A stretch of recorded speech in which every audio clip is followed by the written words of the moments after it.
hello les amis vierges, ascendant vierge, signe lunaire en vierge ou si vous aviez la planète Vénus dans le secteur de la vierge au moment de votre naissance, cette guidance sentimentale et relationnelle est pour vous pour le mois de juillet 2022. J'espère que vous allez tous bien. Heureux de vous retrouver aujourd'hui. Je vous rappelle bien entendu comme d'habitude que c'est un tirage général qui ne va pas parler à tous les vierges de la même façon, donc prenez bien les message avec beaucoup de discernement, prenez uniquement ceux qui vibrent avec ce que vous vivez actuellement et le vocabulaire qui correspond à votre situation. N'hésitez pas à faire votre propre lecture intuitive de ces énergies. Je vous invite et vous encourage à regarder la vidéo de votre signe ascendant, de votre signe lunaire et de votre signe vénusien si vous le connaissez, afin d'avoir de plus amples détails et pourquoi pas avoir un autre message qui peut-être vous parlera encore davantage. Dans la barre d'infos juste en dessous, vous trouverez différents liens qui vous mèneront vers les guidances que j'ai effectuées pour le signe de la Vierge récemment, notamment la guidance générale du mois de juillet 2022, les messages de vos guides. Vous trouverez également la vidéo de la guidance trimestrielle de l'été pour découvrir les énergies qui vous accompagneront pendant les 3 prochains mois. Et pour terminer, la vidéo de la bonne surprise qui vous attend en juillet 2022. Si vous désirez des renseignements pour les tirages personnalisés, n'hésitez pas, vous avez mon email juste en dessous. Voilà, on va pouvoir commencer avec l'énergie principale qui vous accompagnera dans le domaine sentimental et relationnel. Je dis bien relationnel pour tous ceux qui n'ont pas de vie amoureuse actuellement et qui sont plutôt concentrés sur leur vie amicale, leur vie familiale, leur vie professionnelle par exemple. Et ça vous parlera donc de vos liens avec les autres. On commence avec cette énergie du tarot et nous avons le pendu inversé. Alors, le pendu inversé peut nous parler de plusieurs choses. On peut être un peu utopiste, rêver un petit peu, se voiler la face, avoir un bandeau sur les yeux avec ce pendu qui ne veut pas voir certaines réalités et qui rêve de quelque chose. Il y a aussi un sentiment d'être attaché à quelque chose, d'être un peu sacrifié, peut-être, d'être un peu esclave de quelque chose, esclave de ses sentiments, esclave d'un attachement à quelqu'un. Il peut y avoir un attachement ici duquel on aimerait vraisemblablement se libérer pour créer peut-être une vie plus, où on se sent plus à l'aise dans ses mouvements et dans sa façon d'agir et donc d'aimer aussi. Ce pendu ici, en tout cas, nous parle d'une période où on peut se laisser un peu abusé par d'autres personnes, parce que à partir du moment où vous avez un bandeau sur les yeux et que vous êtes un peu esclave, comme on peut le voir ici, il est à la merci, ce pendu inversé, il est à la merci de qui veut bien profiter de lui, entre guillemets. Donc, on peut parler aussi du fait que vous acceptez beaucoup de choses sans broncher et voilà, que vous êtes vraiment dans l'illusion par rapport à cela.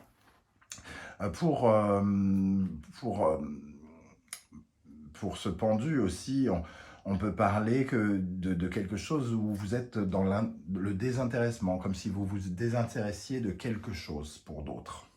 Alors, voyez bien, comme je vous l'ai dit, ce qui vous parle à vous, qu'est-ce qui correspond le plus à votre situation. Avec l'oracle, nous avons la rune la gouze.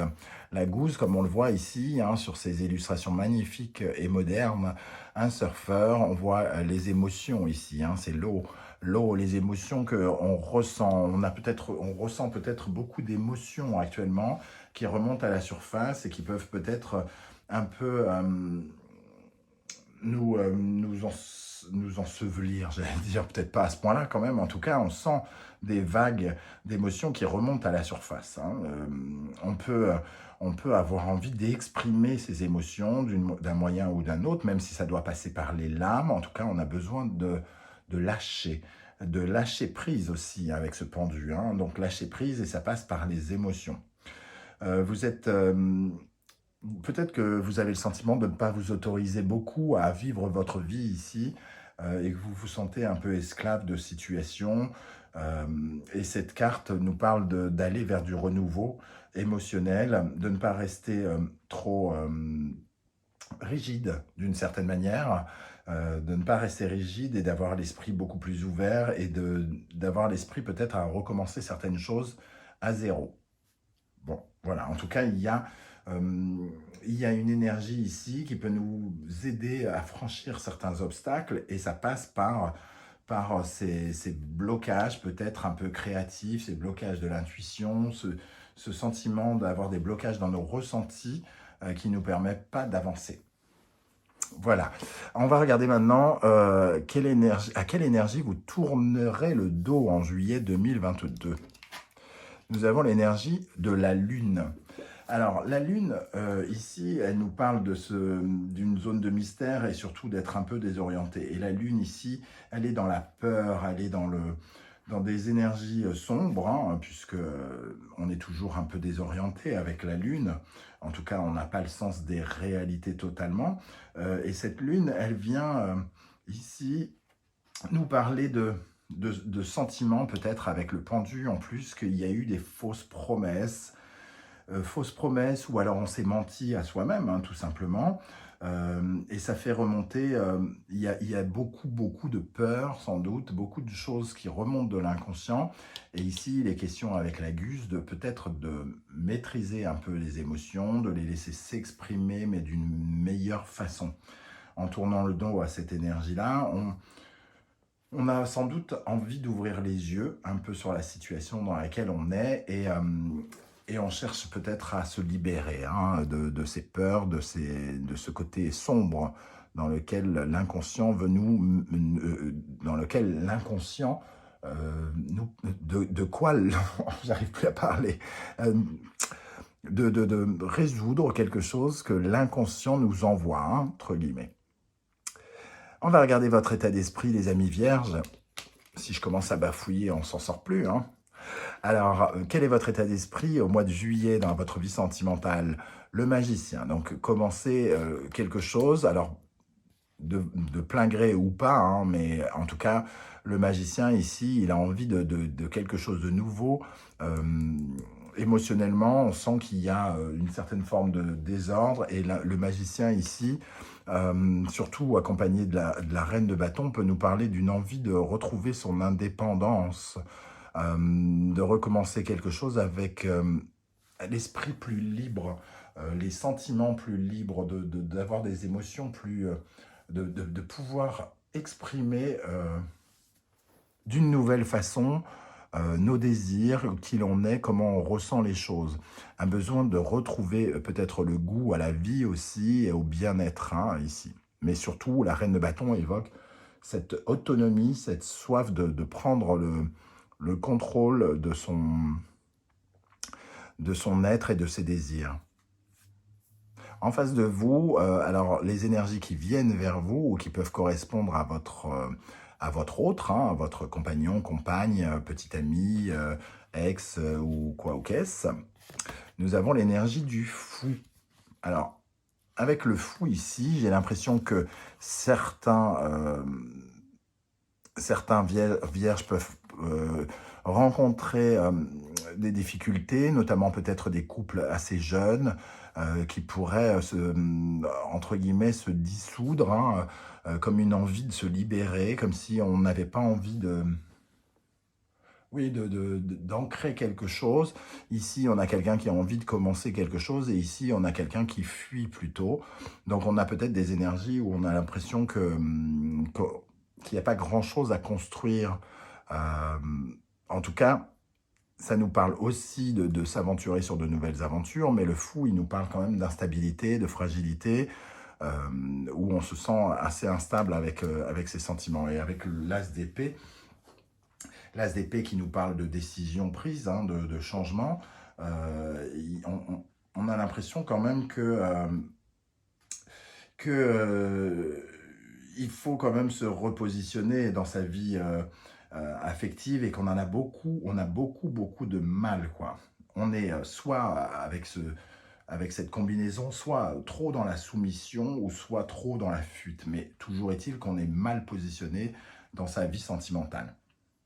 Alors qu'ici, on a vraiment besoin d'indépendance. Donc on est un peu confus, hein, j'ai l'impression, vraiment, il y a quelque chose qui est confus, on est tenu par quelque chose, on est tenu par ses sentiments, on est tenu par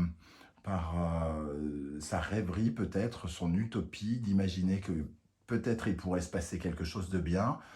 On ne sait pas trop où aller, hein, et ça montre un peu cette lune dont on parlait. Ici, elle n'évoque pas vraiment cela, elle n'évoque plutôt vos peurs auxquelles vous essayez de tourner le dos. Euh, mais, euh, mais pour moi, il y a quand même une certaine forme d'instabilité assez semblable à la lune dans ces deux énergies. Un peu comme si vous cherchiez à vaincre cela, mais qu'au début du mois, c'est assez compliqué. Alors, les conséquences, comment ça va évoluer. On retrouve justement la lune ici. Donc effectivement, il y a de la confusion, on est perdu, on se sent désorienté. Et avec le cavalier de denier, j'ai l'impression qu'il faut presque faire une pause. Une pause pour pouvoir analyser un petit peu l'état de ces émotions, comment les gérer, comment il faut leur laisser du temps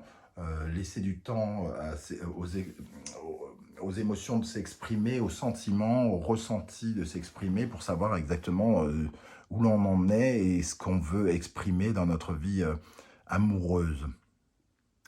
Pour les couples, on se sent quand même désarçonné, euh, peut-être peu suivi. Il y a quelque chose d'assez flou, comme si on avait envie de démarrer quelque chose, un désir ici, et que ici on est plutôt dans une certaine fuite, ou alors au contraire on acquiesce sans pouvoir rien dire. Peut-être qu'on est obligé d'accepter les désirs de l'autre et qu'on n'en a pas envie et qu'on se sent soumis par rapport à ça et qu'émotionnellement ça nous perturbe, hein. Ça peut nous parler du foyer, hein, ici. Peut-être que quelqu'un a envie, par exemple, de déménager et que le deuxième, dans le couple, n'a pas du tout envie et est très perturbé par cette idée. Il faut réfléchir et essayer de consolider ici, hein, le foyer. On va essayer de trouver peut-être dans les couples un moyen de trouver un système pour faire durer quelque chose. Que ça soit profitable, que ça soit sécuritaire et que ça s'installe dans le temps. Donc d'installer un foyer. Mais ici, il y a une certaine confusion. Peut-être que vous voulez, certains couples veulent, du moins, certaines personnes dans le couple cherchent à consolider quelque chose dans le foyer et que l'autre a beaucoup plus de mal à suivre et n'est peut-être pas totalement prêt et un peu fuyant.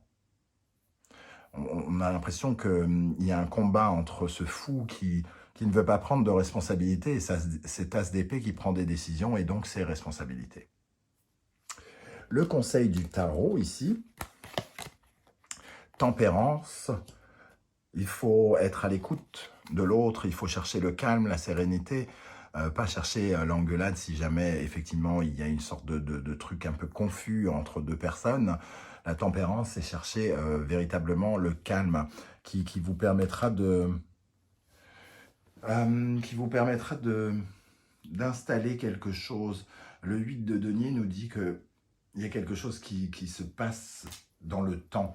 On ne peut pas avoir forcément ce que l'on... On ne peut pas avoir de résultats comme ça aussi rapidement. Et d'ailleurs, on a le cavalier de denier qui nous parle de cela aussi. Il faut une certaine forme de patience avec tempérance et le 8 de denier, j'ai l'impression. On nous dit d'être patient, de garder la maîtrise de ses émotions. Il y a un blocage ici qui peut représenter plutôt un blocage qu'on peut solutionner, hein, j'ai l'impression, pour certains, mais qu'il faut faire preuve de patience. Alors, au centre, pour terminer le tirage, nous avons le diable et le roi d'épée. On vous dit d'être calme, on vous conseille de rester calme, d'être plutôt dans la réconciliation, dans le fait de chercher un accord avec tempérance, d'être le plus serein possible, d'essayer de créer une atmosphère ambiante plutôt tendre et conciliante. Mais ici, on a le diable et le roi d'épée qui parlent plutôt de quelqu'un qui a plutôt des mots très durs, quelqu'un d'assez dur. Peut-être que il y a quand même des mots qui vont être dits par rapport à cette motivation de se retrouver plus indépendant, d'avoir accès à des nouveaux, à des désirs ici. Et ici, on a l'impression que c'est un peu une décision prise de force, hein, entre guillemets. Quelqu'un qui impose son pouvoir, quelqu'un qui impose sa force en prenant des décisions et qui peut avoir une dureté vis-à-vis de l'autre. En tout cas, on n'est pas dans cette atmosphère de tempérance. On vous dit de faire attention à cela. Et ici, il y a quand même une énergie contradictoire qui nous dit que ça va peut-être passer par, entre guillemets, une sorte d'abus de pouvoir, hein, presque. C'est ce que je ressens en tout cas. Ou alors, ça peut nous parler aussi de côté passionnant, de quelque chose, d'une fougue, d'un emportement qui est stoppé net ici par une décision qui vient arrêter les choses, comme si on était devant un tribunal qui disait « Stop, on arrête ça ». Voilà les amis vierges, comment je ressens ce tirage. Je ne sais pas du tout comment ça va vous parler. N'hésitez pas à me dire en commentaire comment ça vibre avec ce que vous vivez. J'aurai plaisir à vous lire et à vous répondre comme je le fais à chaque fois. Si vous pouviez prendre quelques secondes pour liker cette vidéo, partager sur vos réseaux sociaux et vous abonner si ce n'est pas déjà fait, eh bien je vous en remercie. On se retrouve très très bientôt pour une guidance 100% professionnelle cette fois. En attendant, je vous souhaite de prendre bien soin de vous. Merci d'être là les vierges et à très très bientôt. Ciao ciao.